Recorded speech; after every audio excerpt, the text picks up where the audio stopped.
भगवान ने आदमी और महिला इन दोनों के एक अलग जिम्मेदारियां तय की हुई है, तो हमको इस प्रकृति को आगे ले जाना है। अगर हम हर चीज में सोचेंगे महिलाएं कि नहीं हमको आदमी की बराबरी करनी है, तो फिर कहाँ जाएगा ये समाज। अगर आप किसी डांस में या डिस्को में जाते हैं तो वहाँ पे कपल एंट्री क्यों होती है? क्योंकि अगर महिला एक आदमी के साथ रहेगी तो वहाँ पे नॉनसेंस होने के चांसेस नहीं है। अगर महिला ही नॉनसेंस करने लगेगी तो फिर ये समाज कैसे चलेगा, संस्कृति राष्ट्र कैसे बचेगा? फिर तो सब कुछ खत्म है। आजकल महिलाएं नशा भी कर रही है, तो भाई आदमी को थोड़ी बच्चे पैदा करने, महिला को बच्चे पैदा करने ना। उसकी जो फर्टिलिटी पावर है वो खत्म हो रही है। आईवीएफ सेंटर खुल रहे हैं इतने सारे। तो आप नशा कर रही हो, सिगरेट पी रही हो कम एज से, तो आप क्या कर रहे हो? बाद में आप अपने शरीर के साथ खिलवाड़ करके और फिर ये सेंटर में वो सेंटर में बच्चे डिफेक्टिव पैदा हो रहे हैं, क्योंकि आपने अपने शरीर की वाट लगा ली पहले ही। आदमियों से बराबरी कब तक करनी है?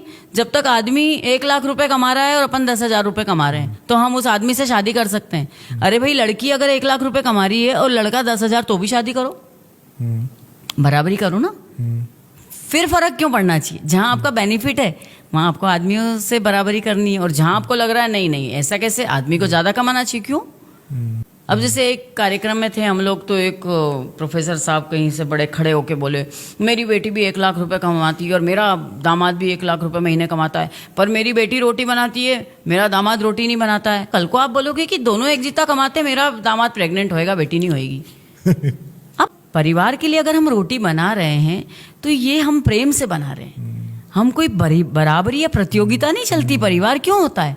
प्रतियोगिता बाहर होती है, परिवार के बाहर प्रतियोगिता चलती है। अगर आप रोटी बना रहे हो तो उसमें आप ये मत सोचो कि नहीं नहीं मैं भी इतना कमा रही हूँ, ये तो फिर ईगो हो गया आपका। तो परिवार के लिए अगर आप बना रहे हो, बच्चों के लिए बना रहे हो, तो आप ये अपना कुटुंब आगे बढ़ा रहे हो ना। ये सब चीजें अगर पीछे से बैकग्राउंड से पेरेंट्स ही ये गलत सीख देने लगेंगे कि हाँ हाँ तू तो सही कर रही है, शादी मत करो बच्चे की। क्या है, 1 लाख रुपए महीना कमा रही है ना आपकी लड़की, रह लेगी आराम से, मत करो शादी।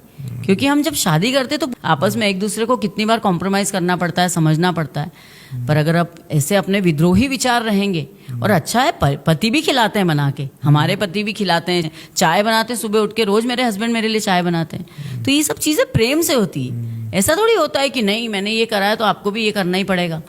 और हस्बैंड से भी मैं यही बोलूंगी कि अगर वाइफ की तबीयत खराब है या कुछ काम है तो आप लोग भी उसमें कॉम्प्रोमाइज कीजिए, आप लोग भी उनकी हेल्प कीजिए। ऐसा नहीं है, पर ये कोई बाउंडेशन नहीं होनी चाहिए।